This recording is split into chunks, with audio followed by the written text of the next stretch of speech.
جب میں نے وہ لکھ لیا فنڈ ریزنگ کے اوپر اور سارا کچھ، تو مجھے بڑی ایک اچیومنٹ کا ایک احساس بھی تھا. تو میں نے اپنے کچھ دوستوں کو بتایا فنڈ ریزنگ کے حوالے سے لمس کے اندر کہ میں نے یہ کر لیا. تو وہ بڑے خوش ہوئے، اور ڈیفینیٹلی میں ان کا شاگرد بھی تھا اور وہاں سے پڑھا تھا. تو انہوں نے مجھے انوائٹ کیا لمس میں پڑھانے کے لیے. انہوں نے کہا کہ آپ آئیں اور لمس کی فیکلٹی کو اور سٹاف کو فنڈ ریزنگ پڑھائیں. تو again it was a very big surprise and shocking thing for me کہ میری تو اوقات ہی کچھ نہیں ہے. اور لیکن خوشی کیا کہ جس ادارے سے میں پڑھا تھا وہ مجھے خود انوائٹ کر رہا تھا کہ میں وہاں آ کے ان کے سٹاف کو فنڈ ریزنگ پڑھاؤں. خیر میں اللہ کا نام لے کے چلا گیا اور میں نے پھر لمس کے سٹاف کو فنڈ ریزنگ پڑھائی، اور انہوں نے پھر مجھے سرٹیفائی کیا that Umar Kamal has trained LUMS staff on fund raising. یہ ایک بہت بڑی اچیومنٹ تھی میرے لیے کہ جس ادارے سے آپ پڑھے ہوئے ہیں اس ادارے میں جا کے آپ پڑھا بھی لیتے ہیں، اور اسپیشلی ایسا ٹاپک جو کہ اس وقت میرا نہیں خیال پاکستان کا سب سے بڑا فنڈس کا ایشو ہے. وہاں سے پھر مجھے موٹیویشن ملی. میں نے پھر دیکھا تو اگین مجھے وہ اللہ سبحانہ تعالیٰ کی طرف سے آیا کہ یہ ایک ان بلٹ کوالٹی تھی میرے اندر کہ میں فنڈ ریزنگ کر سکتا ہوں. تو فنڈ ریزنگ کا ہمارے ملک کے اندر میجورٹی 99% لوگوں کا صرف ایک اس کی ڈیفینیشن نکالتے ہو، پیسے جمع کرنا، جبکہ یہ فنڈ ریزنگ کی ڈیفینیشن کا صرف 15% ہے. یعنی اگر آپ فنڈ ریزنگ کو as a topic, as question کر لیں، ایز اے پالیسی کر لیں، کسی طرح سے بھی، اس کا صرف 15% حصہ ہے پیسے جمع کرنا. فنڈ ریزنگ ہوتی کیا ہے، اس کو کرتے کیسے ہیں، کہاں ضرورت ہے، کیوں کی جاتی ہے، کب ضرورت ہے، اس کی پلاننگ کیسے کی جاتی ہے، اس کے اوپر امپلیمنٹیشن کیسے کی جاتی ہے، یہ ایک پروسیس ہے. لیکن اس سب سے پہلے جس چیز کی ضرورت ہوتی ہے وہ اس مائنڈ سیٹ کی ضرورت ہے کہ آپ فنڈ ریزنگ کے لیے تیار ہو چکے ہوئے ہیں کہ نہیں. فار انسٹنس آپ کو پیسوں کی ضرورت ہے لیکن آپ کے اخراجات جو ہیں وہ شاہانہ ہیں. آپ کو یہی نہیں پتا کہ آپ انٹرنلی کیسے جنریٹ کر سکتے ہیں. صرف یہ سمجھتے ہیں کہ ایکسٹرنل سورسز سے اگر آپ کوئی بھی ریونیو جنریٹ کر لیں گے تو فنڈ ریزنگ ہے. Absolutely wrong. Basically fund raising کو اگر اب میری ناقص میں اتنا پڑھا لکھا تو نہیں ہوں، لیکن اگر آپ نے سوال پوچھا تو میں بتانا چاہوں گا، یہ بیسیکلی ریسورس موبلائزیشن ہے. ہر وہ ریسورس جو کہ آپ کے ادارے کے لیے بینیفیشل ہو سکتا ہے، جب آپ اس کو موبلائز کرتے ہیں صرف اس مقصد کے تحت کہ آپ کے ادارے کو بینیفٹ ہوگا، so fund raising is an obvious outcome. Obvious outcome. دوسری اس کی ایک اور چیز ہے، ایک اردو کی مثال ہے، جو دکھتا نہیں ہے وہ بکتا نہیں ہے. سو فنڈ ریزنگ آپ کر ہی نہیں سکتے اگر لوگوں کو آپ کی ایگزسٹنس کا پتہ ہی نہیں ہے. سو پھر بیسیکلی تو آپ کا سارا فوکس اویئرنیس مارکیٹنگ کے اوپر ہوگا. وہ آپ کریں گے تو جب آپ کسی سے پیسے مانگنے جائیں گے تو آپ کو لوگ کوئی پیسے دے دیں گے، یا کوئی چندہ دے دیں گے، یا کوئی ڈونیشن دے دیں گے. یہاں پہ میں ایگزامپل دینا چاہوں گا. جب عمران خان نے it's not a political statement but it is the ground reality, جب وہ ورلڈ کپ جیت لیا تھا تو وہ ایک اسٹیج پہ کھڑا ہوا تھا، وہ کرسٹل کی ٹرافی لے کے، اور وہ اس کے اوپر پاکستان کا تو میڈیا تھا ہی، پی ٹی وی ہوا کرتا تھا تب، ایک ہی پوری دنیا کا میڈیا تھا. تو اس نے وہاں کھڑا ہو کے کہا تھا میں نے کینسر ہاسپٹل بنانا ہے. کوئی وہ خواب تھا تب صرف اس کا، لیکن اس نے وہ جو کینسر ہاسپٹل کا بیچ تھا وہ انٹرنیشنل پلیٹ فارم کے اوپر وہاں پہ فلوٹ کر دیا. ایک ایسی سیلیبریٹی جو کہ ایک دم سے پوری دنیا کی اٹینشن حاصل کر رہی تھی، اور اس کے منہ سے کہے ہوئے الفاظ لوگوں نے اس کا انتظار کرنا شروع کر دیا. جب وہ شوکت خانم کی فنڈ ریزنگ کیمپین کے لیے پاکستان میں نکلا تو میرا نہیں خیال کہ کسی نے اس کو پیسے نہیں دیے. مجھے تو یاد پڑتا ہے کہ وہ پورے پاکستان میں گھوما تھا, لوگوں نے اپنے اپنے بٹوے خالی کیے تھے, جیبیں خالی کی تھی, اور یہ پاکستان کا واحد پروجیکٹ ہے جس میں پورے پاکستان کا پیسہ لگا ہوا. یہ اور بات ہے کہ ہم بہت سے بیوقوف لوگوں نے اس کو بھی پولیٹیسائز کر دیا, نہیں چھوڑا, لیکن میں گارنٹی سے کہہ سکتا ہوں آپ کو یہ پاکستان کا واحد پروجیکٹ ہے جس میں گوادر سے لے کے کشمیر تک کے لوگوں نے ڈونیشن دی ہوئی ہے. نتیجہ وہ زبردست چل رہا ہے. سو وہ دکھا تو بکا ہے. انٹرنل فنڈ ریزنگ ایک بہت بڑا اسی کا ایک پورشن ہے جو لوگوں کو پتہ ہی نہیں ہے کہ ہوتا ہے کیا. مثال کے طور پہ ہم نے جس کمرے میں ہم بیٹھے ہوئے ہم نے یہ کمرہ بنانا, ڈیفینیٹلی ہم اس کی کوئی بجٹنگ بھی کریں گے. ہم ایک لکھیں گے اچھا جی اینٹیں اتنی کی آئیں گی, پھر کھڑکی چاہیے, کھڑکی اتنی کی آئے گی, اس میں ایک اے سی ہوگا, اے سی اتنے کا آئے گا, یہ ٹیبل ہوگی, یہ اتنی کی آئے گی. ہم ایک estimated cost budgeting cost analysis کر لیتے ہیں. اب ہمیں ان ساری چیزوں کو خریدنے کے لیے پیسے درکار ہیں. جو عام اصطلاح میں فنڈ ریزنگ کا مطلب لیا جائے گا وہ یہ لیا جائے گا 12 آئٹم کی لسٹ بنی اور ہر آئٹم کی یہ کاسٹ تھی اور ایک ٹوٹل کاسٹ تھی. تو اگر ہم وہ جو ٹوٹل کاسٹ ہے وہ کہیں سے لے لیں گے تو فنڈ ریزنگ ہو گئی. غلط ہوگا یہ کہ اگر تو ہمارے پاس بجٹ اویلیبل ہے ہم اس کو بچائیں گے.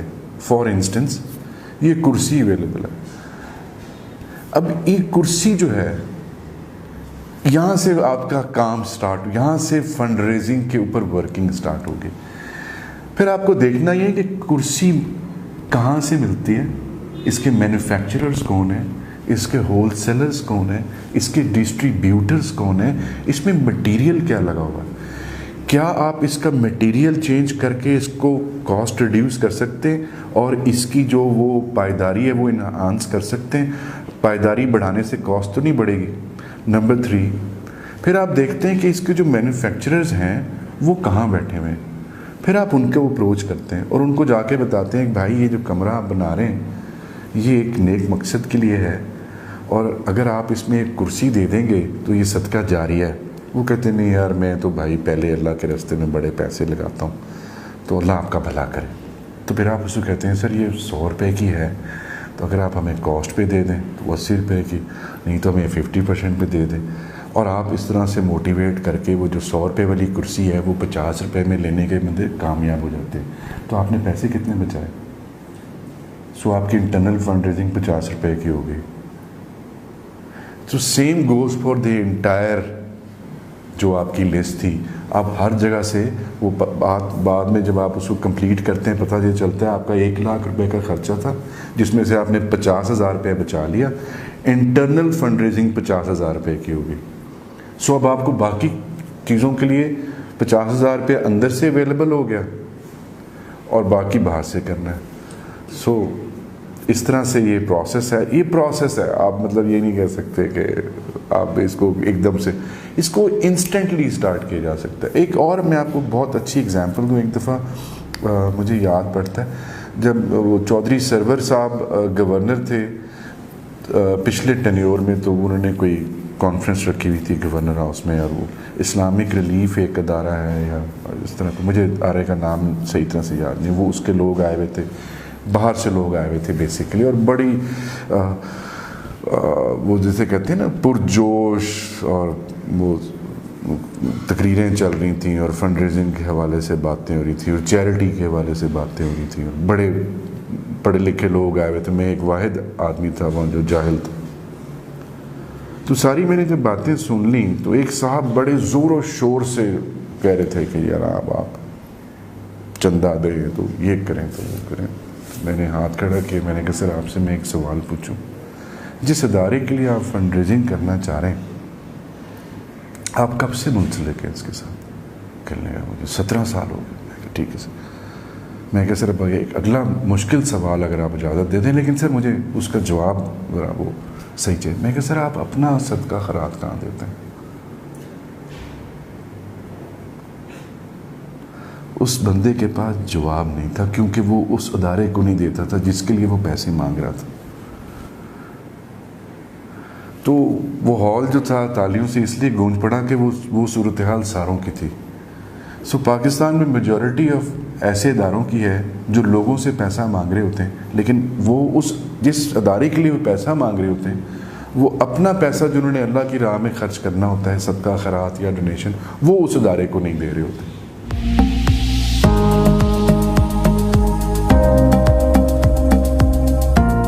ہاں، یہ ایک بہت بڑا ایشو. اس کی وجہ یہ ہے کہ میں ٹریننگ میں ایکسیڈنٹلی آ گیا تھا. اور آپ کو یاد ہے، میں نے آپ کو ابھی اسی ڈسکشن میں بتایا، جب میں پہلی دفعہ اس کمرے میں داخل ہوا تو 75 لوگ دیکھے، اور وہ اس وقت مجھے یاد پڑتا ہے 2000 روپیہ پر پارٹیسپینٹ، نہیں 2500 روپیہ پر پارٹیسپینٹ فیس تھی. اور چیمبر آف کامرس کو میں نے جنریٹر کے پیسے دینے تھے، انہوں نے مجھے ہال فری دیا ہوا تھا. جنریٹر بھی اگر لائٹ جاتی تو یوز ہوتا ہے، تو وہ لائٹ بھی نہیں گئی تو اس کے پیسے بھی نہیں دینے تھے. 450 روپیہ ان کا وینڈر تھا جس نے کھانے کا لینا تھا، اور پر پارٹیسپینٹ. تو میں نے حساب لگایا کہ یہ تو مجھے 2050 روپے پر پارٹیسپینٹ مل رہے ہیں. اچھا، 50 روپے میرے خرچ ہوئے تھے ہر کسی کو ایک قلم اور ایک وہ کاپی دینے پہ. اسٹریٹ اوے 2000 روپیہ. میں نے فٹافٹ پہلی کیلکولیشن کیا کہ 2000 ضربے 75، وہ میں کہا انہیں پیسے. This is the reason why our training programmes are not successful. One of the reason, پہلی ریزن یہ ہے کہ ہماری جو لوگ پڑھا رہے ہیں ان کی نظر میں یہ ایک بہت لیوکریٹو پروفیشن ہے، یہاں سے بہت اچھا ریٹرن ملتا ہے. دوسرا، پارٹیسپینٹس. ہوا کیا کہ جب لوگوں نے یہ ریئلائز کیا اس میں تو بڑے پیسے بنتے ہیں، تو وہ ایک مشروم گروتھ ہوئی ہمارے معاشرے کے اندر ٹرینرز کی، جس کو آپ دیکھیں انفارچونیٹلی سارے بھائی لوگ ہیں. میں تو خیر ان میں سے کسی کا بھی مقابلہ نہیں کر سکتا، بڑے بڑے لوگ ہیں، گروز ہیں، آل دیٹ. دوسرا جو مجھے اتنے ڈھیر سارے ٹریننگ پروگرام کرانے کے بعد جو چیز ریئلائز ہوئی، وہ یہ ریئلائز ہوئی کہ ہم یہ بھول جاتے ہیں جب ٹریننگ پروگرام کرا رہے ہوتے ہیں پاکستان میں، کہ ہم پاکستان میں رہتے ہیں. Pakistan is not a European country. اور ایک تو میں بھی وہی انگلش اردو میڈیم والا، میں بھی اسی کا مریض ہوں، تو یہ سب کے ساتھ ہوتا ہے پاکستان میں. لیکن ہم پریکٹیکلی یہ بھول جاتے ہیں کہ یہ یورپی کنٹری نہیں ہے، اور ہماری جو نیشنل لینگویج یا مدر ٹنگ ہے وہ انگریزی نہیں ہے، اردو ہے. اور زیادہ مزے کی تو پنجابی ہے، اور باقی علاقوں کی باقی. سو ہم نے جتنا بھی ٹریننگ میٹیریل ڈیولپ کیا ہے وہ سارا انگریزی میں ڈیولپ کیا ہے. اچھا، پھر جب انگریزی میں وہ مٹیریل ڈیولپ کر لیا تو جب ہم جتنی خوبصورت انگریزی منہ میں ٹافی رکھ کے بول سکتے ہیں انگریزوں کے اس ایکسنٹ کے اندر، اتنی زیادہ لوگ تالیاں بجاتے ہیں. ٹھیک، تو پھر انگریزی کے اندر ہوتا ہے. اچھا، نتیجہ کیا ہوا کہ جب یہ اٹریکشن لوگوں کو ملی تو ٹریننگ سیشن جن کی ضرورت تھی وہ بھی آرگنائز کیے گئے، اور جن کی ضرورت نہیں تھی وہ بھی آرگنائز کیے گئے. من حیث القوم ہمیں ٹریننگ سے ہی متنفر کر دیا گیا. ہم نے یہ ریئلائز ہی کرنا چھوڑ دیا کہ میرے اندر ایک خاص اسکل سیٹ کی ضرورت، جو اس کی ترقی کرنے کے لیے ضرورت ہے، میں اس کو ایکوائر کروں. میں کہتا ہوں اچھا یار، پھر 4-5 گھنٹے جا کے وہ انگریزی کا لیکچر سننا پڑے گا، وہی پاور پوائنٹ پریزنٹیشن ہوگی. اب اٹریکشن کیا ہوتی ہے ٹریننگ کی کہ لوگ آتے ہیں، ان کو 5-6 گھنٹے یا 7 گھنٹے یا جتنے بھی گھنٹوں کی وہ ٹریننگ ہوتی ہے اتنی دیر وہ اپنی ورک پلیس سے باہر نکلتے ہیں، وہ ان کے لیے ایک انجوائیبل تھنگ ہوتی ہے. نمبر 2، ان کو ایک مٹیریل ہم انگریزی کا دے دیتے ہیں جس کو پارٹیسپینٹ ہینڈ آؤٹ کا نام دیا جاتا ہے. وہ کہتے ہیں اچھا یار وہ بھی پڑھ لیں گے، ٹائم ملا. تیسرا، ذرا ان کو ہم اچھی سی چائے پانی پلا دیتے ہیں. اور اس سارے کرنے کے بعد وہ جو ٹریننگ پارٹیسپینٹ ہوتے ہیں وہ آدھے لڑکیاں آدھے لڑکے ہوتے ہیں. میجورٹی آف دا کیسز کے اندر کچھ میں صرف لڑکے اور کچھ میں صرف لڑکیاں ہوتی ہیں، تو وہ جو نیٹ ورکنگ کا ایک شوق ہوتا ہے وہ پورا ہو رہا ہوتا ہے. تیسرے نمبر پہ جو شام کو ان سارا ٹائم ویسٹیج کے سرٹیفکیٹ بھی ہم ان کو دیتے ہیں کہ آپ کی بڑی مہربانی ہے، آپ نے اتنا ٹائم ضائع کیا، یہ لیں. اب وہ جو سرٹیفکیٹ جب ہم اپنے پروفائل میں لگاتے ہیں تو ہمارے پروفائل کے اندر ایک فیدر لگ جاتا ہے. So majority of the participant صرف اس لیے ٹریننگ اور کنڈکٹ بھی اس لیے. دیر آر ویری فیو جو ایکچوئل میں کسی ٹاپک کے بارے میں جان کے اس کو سیکھنے کے لیے آتے ہیں. وہاں پرابلم کیا ہو جاتا ہے, پارٹیسپینٹ سیکھنے کے لیے آیا ہوتا ہے اس ٹاپک کو جاننے کے بعد, لیکن جو پریزنٹر ہوتا ہے وہ پیسے بنانے کے لیے آیا ہوتا ہے. سو وہ جو ایکویژن ہوتی ہے وہ کہیں نہ کہیں بیلنس نہیں ہو رہی ہوتی. نتیجہ صحیح جو بھی ٹاپک ہے یا جو بھی آپ علم بانٹنا چاہ رہے ہیں وہ صحیح معنوں میں تقسیم نہیں ہو رہا ہوتا, اس کوالٹی کا تقسیم نہیں ہو رہا ہوتا جس کی ضرورت ہے, اور ریسیونگ اینڈ کے اوپر ریسیور اس کو ریسیو نہیں کر رہا ہوتا. نتیجہ آپ جب ٹریننگ کی بات کرتے ہیں تو لوگ اس کو نان سیریسلی لیتے ہیں.